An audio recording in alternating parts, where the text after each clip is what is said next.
S college of education के online class में आपका स्वागत है।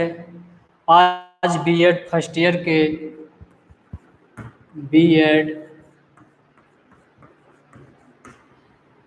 ईयर के पेपर थर्ड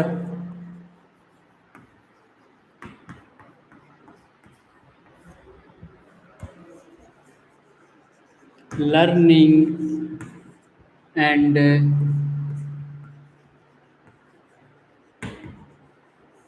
टीचिंग में हम पढ़ेंगे व्यक्तित्व।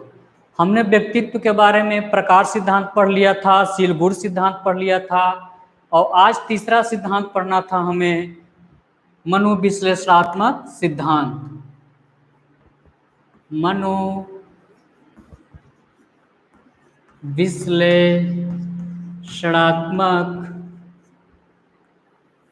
मनोविश्लेषणात्मक सिद्धांत।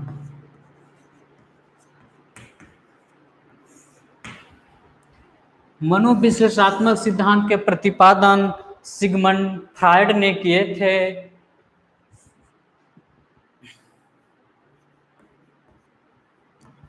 सिगमंड फ्रायड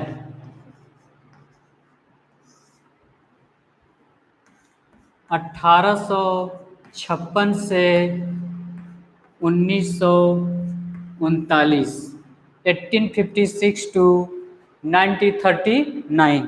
इन्होंने 40 वर्षों तक मैदानी अनुभव के बाद फील्ड एक्सपेरिमेंट, इन्होंने 40 वर्षों तक व्यक्तित्व का मैदानी अध्ययन करने के बाद जो सिद्धांत का प्रतिपादन किया, उस सिद्धांत को व्यक्तित्व का मनोविश्लेषणात्मक सिद्धांत कहा गया। इन्होंने इनकी जो थ्योरी का आधार है, जो थ्योरी का इन्होंने आधार बनाया था, जिसको कहते हैं बेस, आधार की पूर्व कल्पना की ओर था। पूर्व कल्पना की ओर जो इन्होंने आधार रखा था अपना सिगमंड फ्रायड ने व्यक्तित्व विकास के लिए, यह पूर्व कल्पनाओं के आधार को बेस बना करके उन्होंने एक थ्योरी दी थी जिसका नाम मनोविश्लेषणात्मक सिद्धांत रखा गया था। इन्होंने 40 वर्षों लगातार 40 वर्ष तक फील्ड में अनुभव किया, एक्सपीरियंस किया व्यक्तित्व के हर एक फील्ड का, चाहे वो जैविक क्रिया हो, मानसिक क्रिया हो या बाह्य हो, सारी चीज़ों का अध्ययन करके अमीरी से लेके गरीबी तक जो कुटीर वस्तुएं होते हैं, हर एक जगह जाकर इन्होंने अध्ययन किया। जो वहां से उनको निष्कर्ष मिला, उस निष्कर्ष को अपने रिसर्च में पब्लिश किए। जो ये 3 प्रकार की इन्होंने थ्योरी बताई थी। पहला था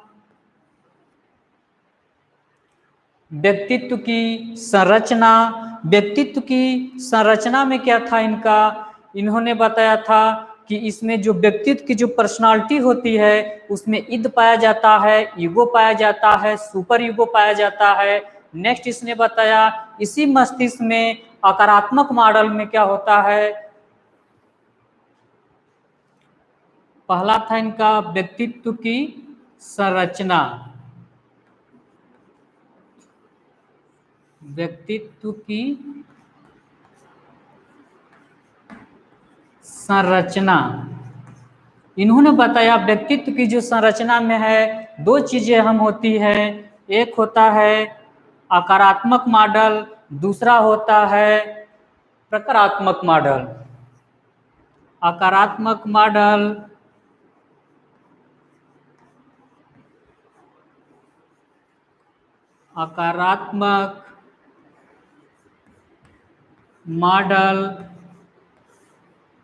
गत्यात्मक मॉडल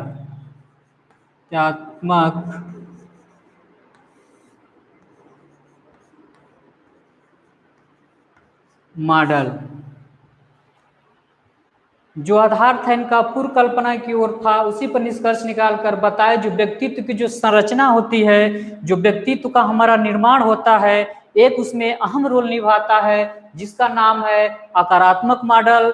दूसरा क्या है, गत्यात्मक मॉडल। आकारात्मक मॉडल में क्या होता है, आकारात्मक मॉडल को इन्होंने 3 प्रकार से डिवाइड किया।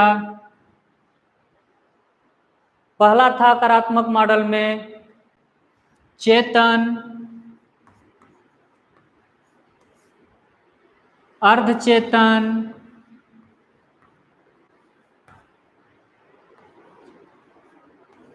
और अवचेतन।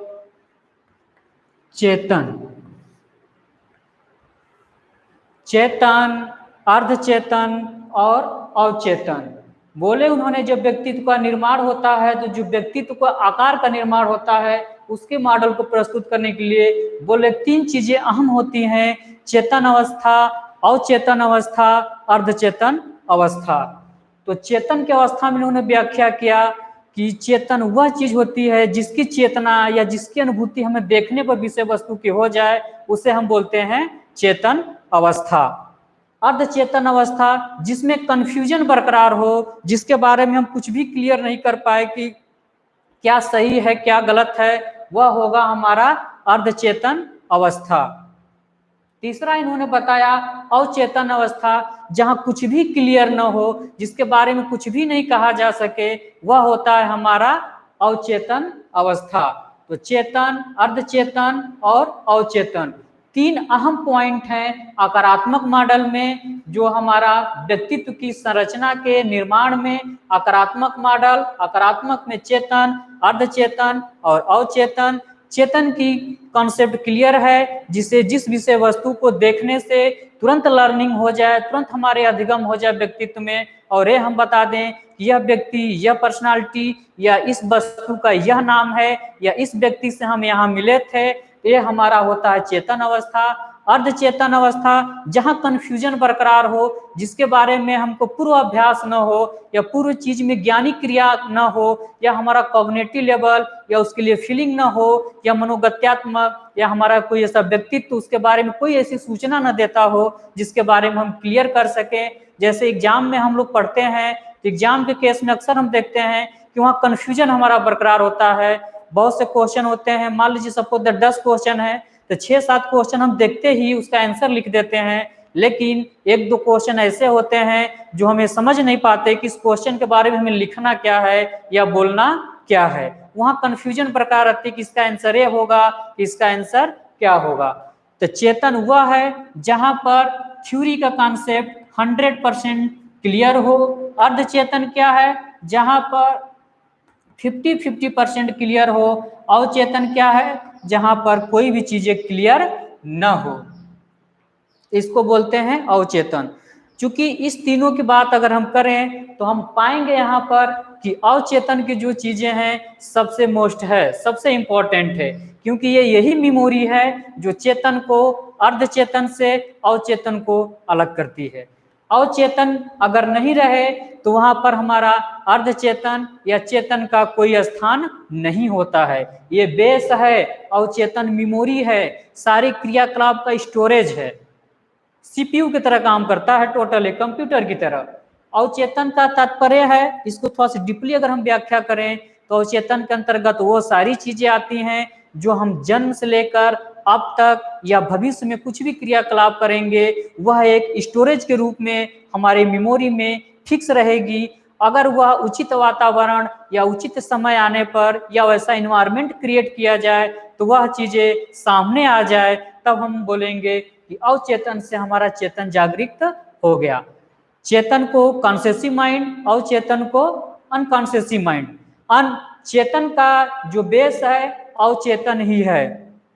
तो ये क्लियर हो गई हमारा कौन सा प्रकार में, आकारात्मक मॉडल में। आकारात्मक मॉडल में हमने देखा कि चेतन जो अवस्था होती है, हमारा चेतन की अवस्था में वस्तुएं हमारी क्लियर होती हैं। अवचेतन, अर्धचेतन की अवस्था में विषय वस्तु या सब्जेक्ट या थ्योरी क्लियर नहीं होती है। और अवचेतन में जो कुछ भी क्लियर न हो लेकिन सारे बेस वही निर्माण करे, तो हम यहाँ पर बोलते हैं अवचेतन। चेतन क्लियर हुआ, अर्धचेतन क्लियर हुआ और अवचेतन क्लियर हुआ। नेक्स्ट है गत्यात्मक मॉडल में। तो गत्यात्मक मॉडल का चूंकि आधार ये बहुत ही गत्यात्मक में 3 वैल्यू पाई जाती हैं।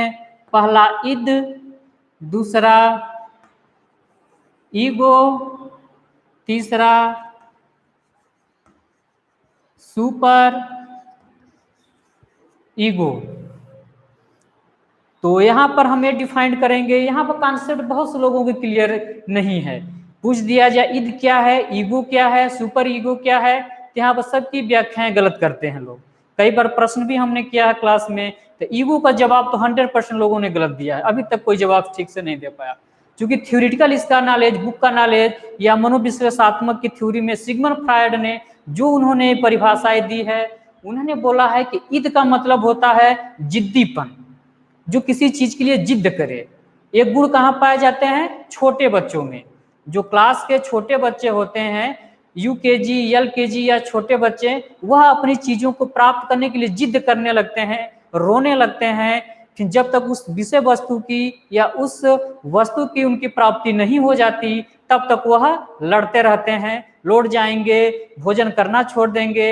यानी उसके जिद के आगे माता पिता या गुरु या किसी को झुकना पड़ेगा, तभी उनकी जिद पूरी होगी। और ऐसे जहां जिद्दीपन आ जाए, हम बोलेंगे उसको ईद। यह छोटे बच्चों में पाया जाता है।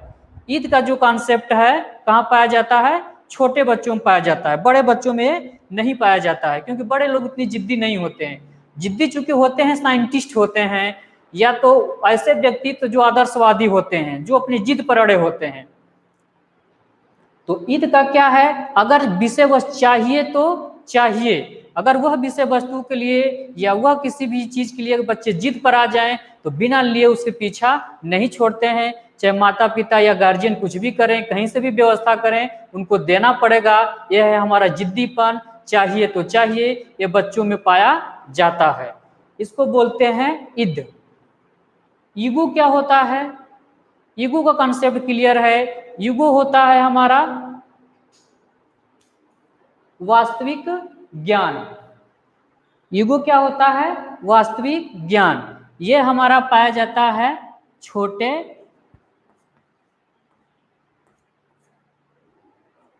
छोटे बच्चों में। अगर चाहिए तो चाहिए। ये क्या होता है? वास्तविक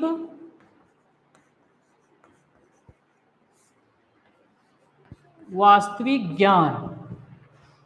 ईगो का मतलब है वास्तविक ज्ञान से। अगर किसी वस्तु को या किसी स्टूडेंट को, किसी छात्र को, किसी बालक बालिकाओं को या किसी प्राणी को अगर चीजों का वास्तविक ज्ञान हो गया, यथार्थ ज्ञान हो गया, अगर विषय वस्तु को समझने लगा, उसके गुणों को, उसके रहस्यों को, उस पर अपनी सोच विकसित करने लगा, तो उसको बोलेंगे वास्तविक ज्ञान।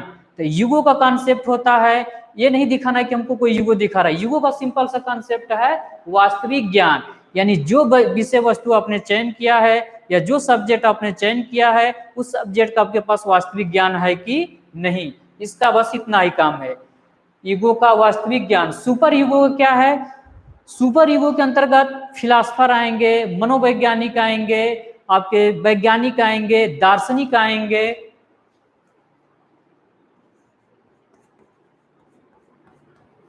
वैज्ञानिक, दार्शनिक, नेता, ऐसे ऐसे लोग आएंगे सुपर ईगो में।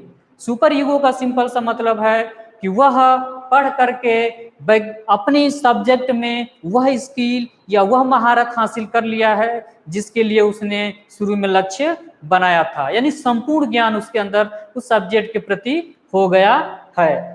तो यह है आपका वैज्ञानिक। सुपर ईगो में वैज्ञानिक आ गए, यानी उनको सब्जेक्ट का पूरा ज्ञान है, वो अंतरिक्ष तक जाने की क्षमताएं रखते हैं या विषय वस्तु में एक अमूल्य योगदान देते हैं। दार्शनिक, दार्शनिक का मतलब हो गया वो संसार की सारी वस्तुओं को, जो प्रकृति की देन है या भगवान या ईश्वर की देन है, उस पर वो पूरा कमांड रखते हैं, पूरी चीज का उनके पास नॉलेज है, वह है वास्तविक ज्ञान। नेता क्या होते हैं? नेता जो बड़े लेवल के नेता हैं, जैसे कि जिन्होंने पूरी कायनात बदल डाली, जिन्होंने पूरे देश संचालन बदल डाले, रूपरेखा बदल डाला देशों की, जो शिक्षा तंत्र की व्यवस्थाएं बदल डाली। रूसो हो गए, एक आपके गांधी जी हो गए, आपके उस किसी भी केस में हिटलर भी आ सकते हैं कि उन्होंने भी बहुत सी चीजें बदल डाली। आपके हो गए थेल्स हो गए, ऐसे बहुत से अच्छे अच्छे लोग हैं अपने सब्जेक्ट के नेता के रूप में, जिन्होंने मार्गदर्शन से आज भी उनके राजा राम मोहन चंद्र राय हो गए, ये भी एक महान नेताओं के अंतर्गत आते हैं। यानी कि वह गुण जिस गुण से देश समाज समुदाय की रूपरेखा बदलकर उनको सही मार्गदर्शित किया जाए, वह नेता के अंदर गुण होते हैं। तो इन्होंने व्यक्तित्व की संरचना में आकारात्मक मॉडल में चेतन, अर्धचेतन और अवचेतन और गत्यात्मक मॉडल में इद, ईगो और सुपर ईगो की व्याख्या की। दूसरा पॉइंट था इनका नेक्स्ट,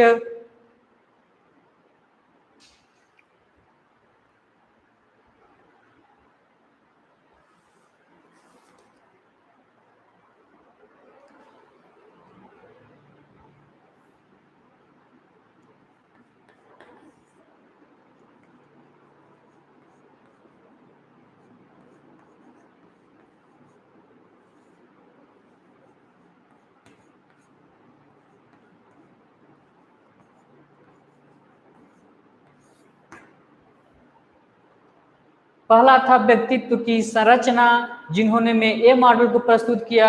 फिर बोले व्यक्तित्व की गतिकी, यानी कि व्यक्तित्व के संचालन में कौन कौन से सी है कारक है जो यूज हम करते हैं।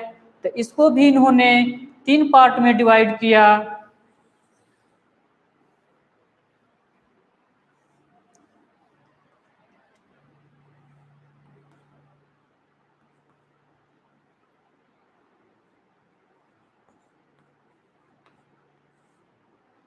चिंता,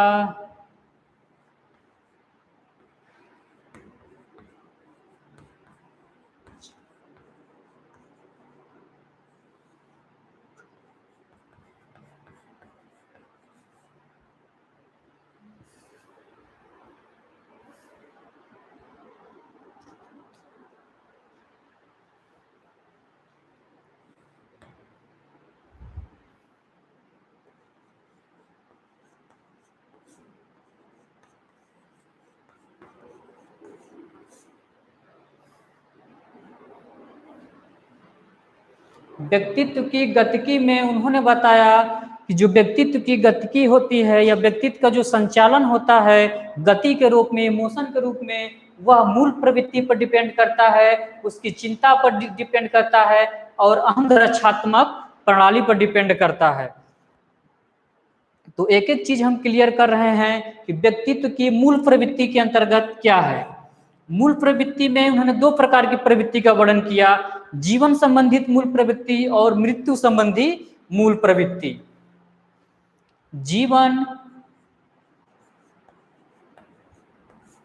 जीवन संबंधी मूल प्रवृत्ति और दूसरा था मृत्यु संबंधी मूल प्रवृत्ति। इसको इन्होंने नाम दिया इरोस, लिबिडो,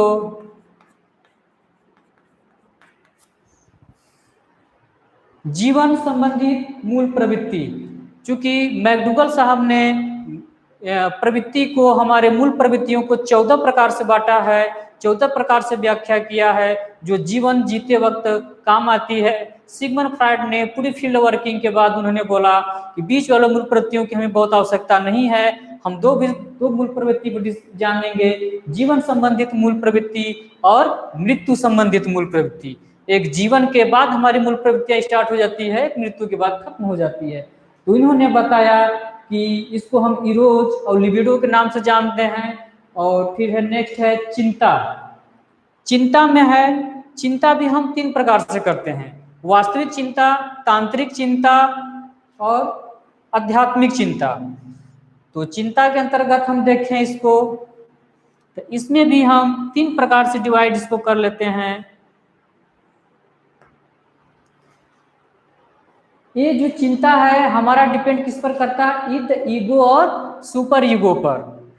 अगर ईगो पर ईद आ जाए तब कौन सी चिंता होगी, अगर सुपर ईगो पर ईगो आ जाए तो कौन सी चिंता होगी। एक हो गया हमारा वास्तविक चिंता। वास्तविक चिंता में क्या करते हैं, हम फिलासफर बनते हैं, नेता बनते हैं, अच्छे वक्ता बनते हैं, अच्छे अध्यापक बनते हैं। यानी समाज के जो अच्छे अच्छे कार्यकर्ता होते हैं, उच्च क्वालिटी की गुणवत्ता विकसित होते हैं, वह ईगो पर सुपर ईगो लेकर चलते हैं। यानी वास्तविक ज्ञान पर क्या चाहिए, उनके लक्ष्य की प्राप्ति चाहिए तो चाहिए। अगर वही चीज सुपर ईगो पर ईगो लागू कर दें तब वह तांत्रिक चिंता हो जाती है। जादू टोना है ना, किसी को उड़ा देना, भस्म करना, कई प्रकार के ऐसे व्याख्यात हमारे प्रथाएं या प्रथाएं हैं। कई प्रकार की शारीरिक क्षमताएं जो कि हमारे अंदर होती हैं, उनको विकसित करने की आवश्यकता होती है। क्योंकि सिगमंड फ्रायड साहब ने अध्ययन करने के बाद ये दो चीजों को मूल रूप से व्याख्या किया। एक हो गया वास्तविक चिंता,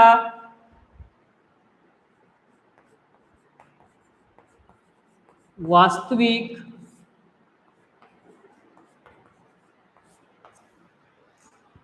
वास्तविक चिंता, तांत्रिक चिंता,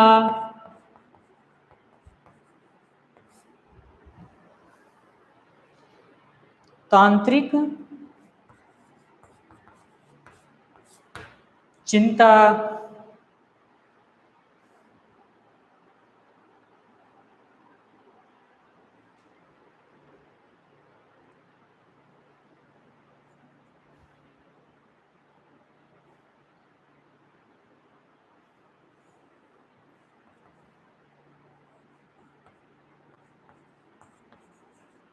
नैतिक चिंता।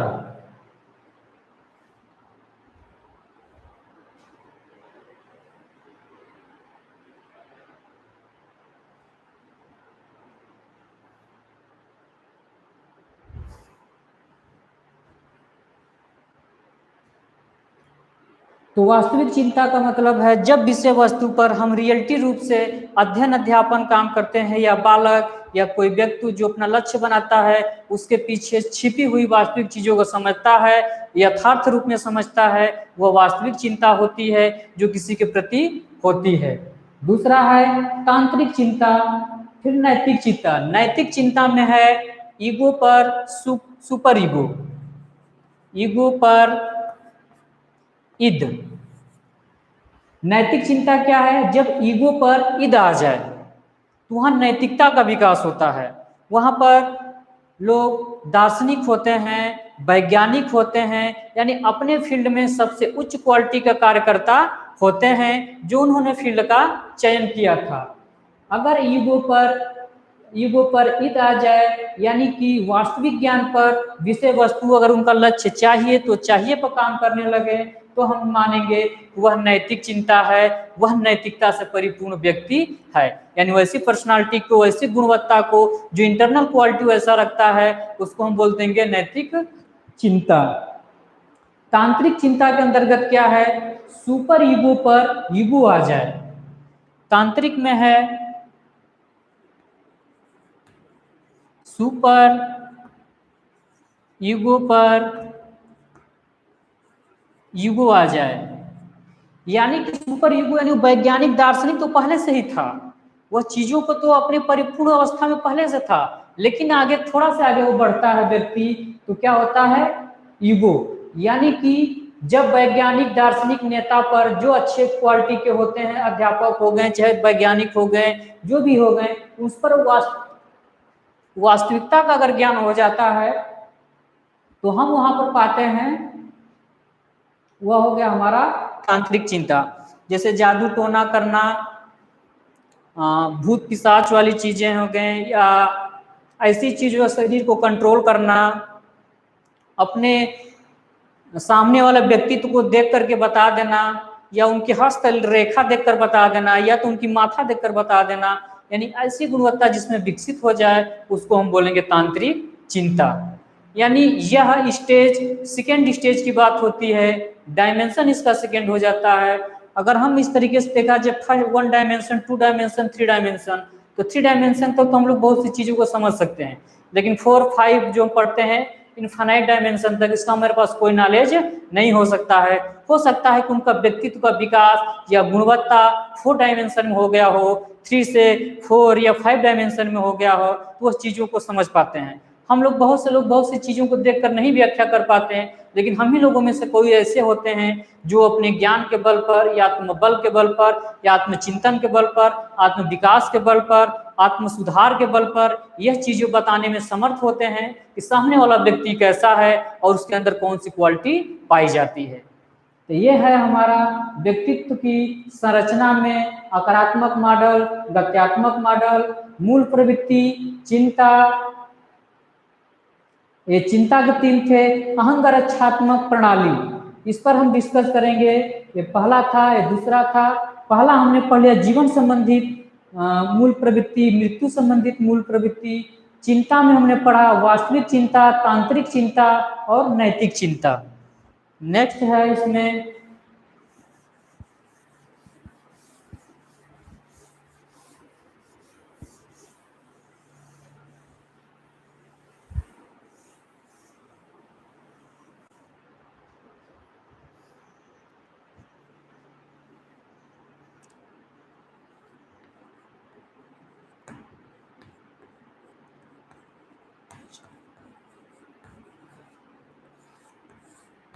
अहंगरक्षात्मक में क्या है, यानी कि व्यक्ति अपनी चीजों को किस तरीके से मोटिवेट करता है, किस चीज से व्याख्या करता है, वह चीजें उन्होंने बताया है। जैसे दमन, दमन में हम क्या जानते हैं,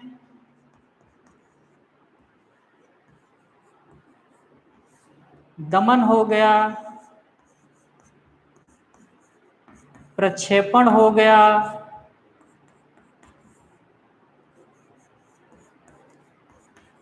युक्तिकरण हो गया,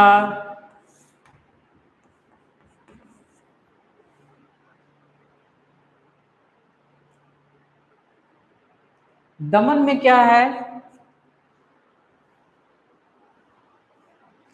दमन के अंतर्गत ऐसी चीजें आती हैं कि हम चाहते हुए भी, अहंगरक्षात्मक प्रणाली है ये तीसरा वाला पॉइंट। दमन में है कि हम चाहते हुए भी अपनी बात सभी के सामने नहीं रख पाते। ऐसे कई सिचुएशन आते हैं, ऐसी कई समस्याएं आती हैं, ऐसी कई परिस्थितियां होती हैं कि हम बहुत सी चीजें सोचते हैं कि इनसे शेयर करें, फिर कहीं ना कहीं वो चीजें हमें लगता है कि कौन सी बातें हम किसको शेयर करना चाहिए। तो यहाँ पर हमारी आकांक्षाओं, मनोवृत्तियां या इच्छाओं या रुचियों का ध्यान में हम खुद स्वयं रखते हैं और हमें यह पता चलता है कि हमें किससे शेयर करना चाहिए, किससे नहीं करना चाहिए। यानी कि हम चाहते हुए भी अपनी बातें शेयर नहीं कर पाते। कई बार ऐसा होता है कि हम गलत नहीं होते हैं, क्योंकि हम सही होते हैं, लेकिन फिर भी सामने वालों को समझाने में असमर्थ होते हैं, या 1-2 बार समझाने में असमर्थ होते हैं। तो हम यही सोचते हैं कि अब बार बार उसको समझाने से क्या फायदा है, हम अपनी बातें चाह कर भी उसको समझा नहीं सकते या चाह करके भी बता नहीं सकते। ते है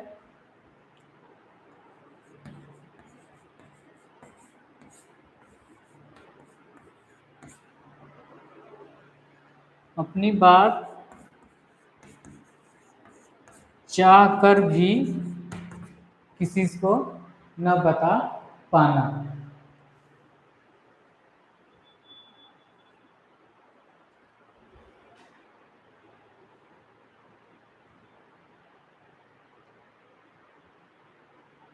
प्रक्षेपण में क्या है, प्रक्षेपण में अपनी गलती,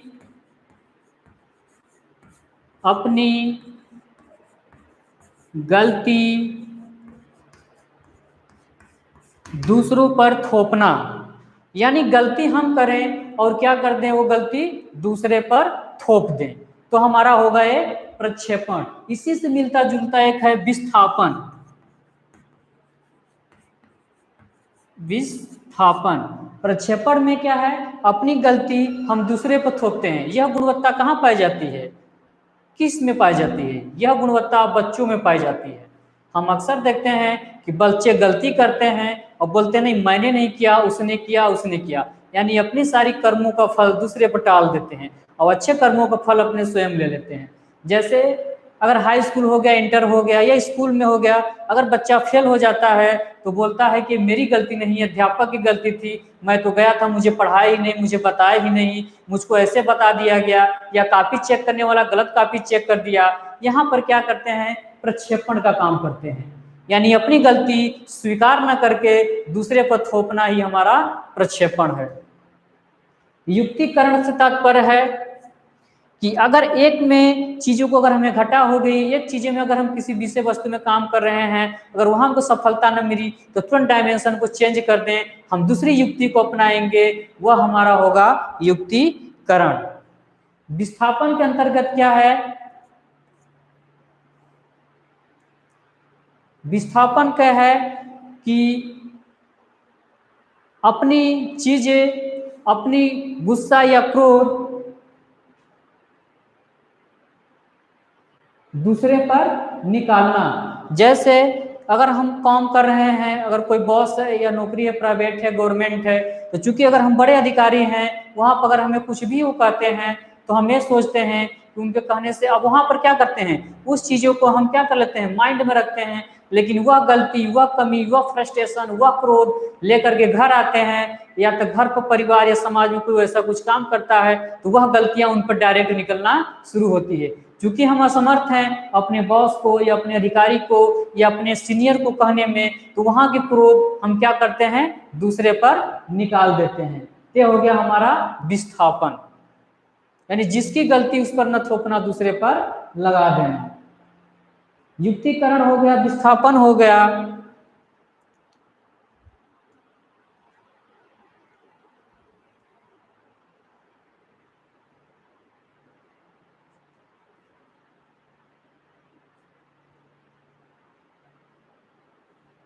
इस तरीके से अंगरक्षक प्रकरण में चूंकि और कई पॉइंट है, दमन से बस सिंपल सा तात्पर्य है हम अपनी बातें चाह कर भी सबसे नहीं बता सकते, नहीं कह सकते। प्रक्षेपण से है अपनी गलती दूसरे पर थोपना, जो बच्चों में पाया जाता है। विस्थापन इसमें बहुत थोड़ा सा अंतर है, जिसकी गलती उसको न थोपना। इसमें क्या है, अपनी गलती दूसरे पर थोपना, जो बच्चों में पाया जाता है। यहाँ क्या है, बॉस है, बॉस ने हमको क्या डांटा, फटकारा या हमको पनिशमेंट किया, कितने भी हमको काम कराया, चूंकि हम वहां पर कुछ नहीं बोल पाते हैं, लेकिन वह फ्रस्ट्रेशन वह लेकर घर जाते हैं, तो बॉस की गुस्सा बीवी पर आ जाता है, बोल देते हैं सिंपल से, अगर सपोज भोजन अच्छा भी बनाई है तो भी बोल देंगे तुम्हारे भोजन में नमक नहीं है, ये नहीं है, या नहीं करती हो, वह नहीं करती हो। ये फ्रस्ट्रेशन कहाँ का है, उनकी कंपनी का है, उनकी बॉस का है, उनके फील्ड वर्किंग का है, वहां का क्रोध दूसरे पर, यानी जिसकी गलती उस पर न थोपना। ये बस थोड़ा सा अंतर है इसमें, जिसकी गलती उस पर न थोपना। युक्तिकरण में है मार्गांतीकरण, युक्तिकरण या मार्गांतीकरण। हम जो लक्ष्य बनाते हैं, अगर एक समायोजन व्यक्ति है जो परिस्थितियों को समझता है, वह युक्तिकरण ऑब्लिक मार्गांतीकरण दोनों एक ही है। इसमें क्या करते हैं कि हम जो लक्ष्य बनाते हैं, अगर लक्ष्य की प्राप्ति नहीं होती है तो उस चीज से क्या करते हैं, हम थोड़ा साइड होकर दूसरा लक्ष्य का निर्माण करते हैं। यह एक सफल व्यक्ति की निशानी है। अब ये नहीं कि हमने आईएएस की तैयारी किया, पूरा जीवन भर आईएएस में तैयारी में लगा दिया, कुछ भी हासिल नहीं हुआ, तो हमें घर वापस आने की आवश्यकता नहीं है। हम वहां पर अगर चाहें तो दूसरी उसी से रिलेटेड चीजों को कई फील्ड में हम अप्लाई करके अपना टैलेंट दिखा करके हम उस चीज को प्राप्त कर सकते हैं। यानी कि लक्ष्य को बदल देना, यह होता है हमारा युक्तिकरण और मार्गांतीकरण। दिवा स्वप्न एक इसके अंतर्गत आता है, दिवा स्वप्न। दिवा स्वप्न कब लोग देखना शुरू करते हैं, जब वह किशोरावस्था में पहुंचते हैं। 18 वर्ष के बाद वह नायक नायिकों का पूजा करना सीख जाते हैं कि हमारा एक्टर ये है, हमारा हीरो ये है, अब उनके तरफ बनने में दिवा स्वप्न देखते रहते हैं और बिना कर्म किए। ये भी है अंगरक्षात्मक प्रणाली के अंतर्गत। तीसरा है, दो कंप्लीट हुआ, तीसरा है हमारा व्यक्तित्व का विकास।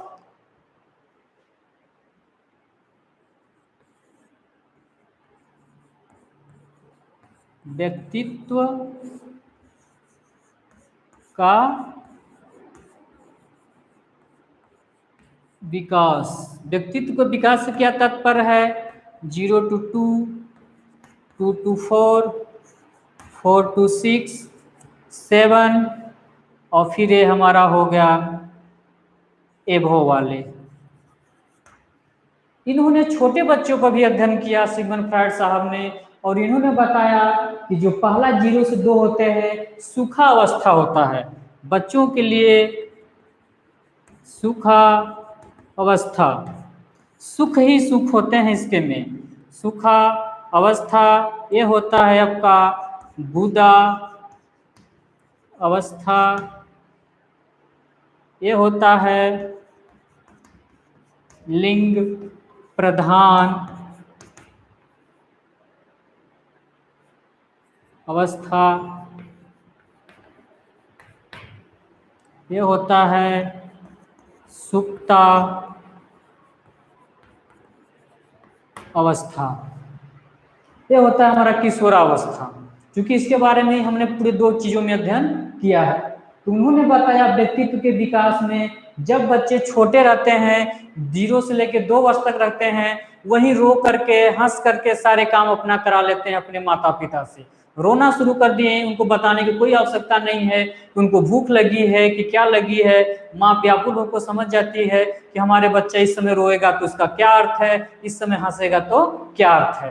तो उसको उस समय बच्चे एकदम सुख ही सुख रहते हैं, सुखा अवस्था में रहते हैं। इसको 0 से 2 भागों में बांटा है सुखा अवस्था के अंतर्गत। चूंकि आगे हैं हमारे जिन पियाजे साहब हैं या और साहब हैं, तो इसको उन्होंने कई पार्टों में डिवाइड किया है। 2 से 4 बुधावस्था, जब बच्चा 2 साल से थोड़ा सुपर होता है, 3-4 साल का होता है, तो उसकी बॉडी में बहुत गुदगुदी होती है, कहीं भी टच करते हैं तो बहुत हंसता है। तो उन्होंने इसका मूल निष्कर्ष निकाला और इन्होंने बताया किस अवस्था के बच्चों को हम बुधावस्था कहेंगे, जहां गुदगुदी अधिक होती है, जहां हंसमुख चेहरा अधिक होते हैं, जहां प्रशंसता अधिक होती है, यानी इसकी मूल प्रवृत्ति में प्रशंसता अधिक पाई जाती है। तीसरा है लिंग प्रधान अवस्था, 4 से लेके 6 तक। यहाँ पर बच्चे ये जानना सीख जाते हैं, बालक बालिकाओं में अंतर करना सीख जाते हैं कि कौन लड़की है कौन लड़का है, उनकी जैविक क्रियाओं के निर्धारण बदल जाते हैं, उनकी शारीरिक रूपरेखा बदल जाती है। ये इसके अंतर्गत आते हैं 4 से लेके 6 तक। ये होता है सुप्ता अवस्था। एक बार बीएचयू एमएड एंट्रेंस में पूछा था कि सुप्ता अवस्था क्या होता है, और ये चारों कॉलम दिए थे 2 से इतना इतना इतना तक। तो कई बार कंफ्यूज होता है क्योंकि उसमें भी कई चीजें ऐसी थी। दमन युक्तिकरण पूछता है, अहंकारात्मक प्रणाली में सिगमंड फ्रायड बहुत ही इंपॉर्टेंट है। कोई भी इंट्रेंस ले लीजिए, चाहे नेट का ले लीजिए, चाहे टेट ले लीजिए, सुपर टेट ले लीजिए, चाहे जितनी भी चीजें ले लीजिए, यहाँ पर सिगमंड फ्रायड जिंग पियाजे साहब के अतिरिक्त बहुत कम ही लोग आपको मिलेंगे। यहाँ से 2-3 क्वेश्चन आपको श्योर मिलना तय है, चाहे एमएड करते हो, चाहे बीएड करते हो, चाहे किसी टीचर एलिजिबिलिटी टेस्ट हो, चाहे आपका मनोवैज्ञानिक या साइकोलॉजिकल टेस्ट हो, यहाँ पे लोग साहब बैठ जाते हैं। क्योंकि इनकी जो थ्योरी दी गई है मनुष्य के व्यक्तित्व निर्माण में 100% सही और सत्य साबित होती है। तो एक बार यही सुप्तावस्था पूछा गया था, कई बार हम लोग कंफ्यूज हो कि सुप्तावस्था क्या होता है, क्योंकि पढ़ने के हम लोग सारी चीजें पढ़ लिए थे, क्योंकि इस कॉलम के अनुसार नहीं पढ़े थे तो चीजें हमको क्या होती है गलत होती है। आप हेडिंग तैयार रखिए, व्याख्या करने की क्षमताएं ऑलरेडी आपके पास है। हमें व्यक्तित्व विकास में हमको क्या क्या कैसे करना है, तो पहला था हमारा व्यक्तित्व व्यक्तित्व का, ये तीसरा है व्यक्तित्व का विकास, व्यक्तित्व की गति की, व्यक्तित्व का प्रकार। तो ये तीनों चीजों में हमने आज पढ़ा सिगमंड फ्रायड को 1856 से लेके 1939 तक, जिनके आधार था पूर्व कल्पना की ओर, और इन्होंने 3 प्रकार के मॉडल को प्रस्तुत किया था।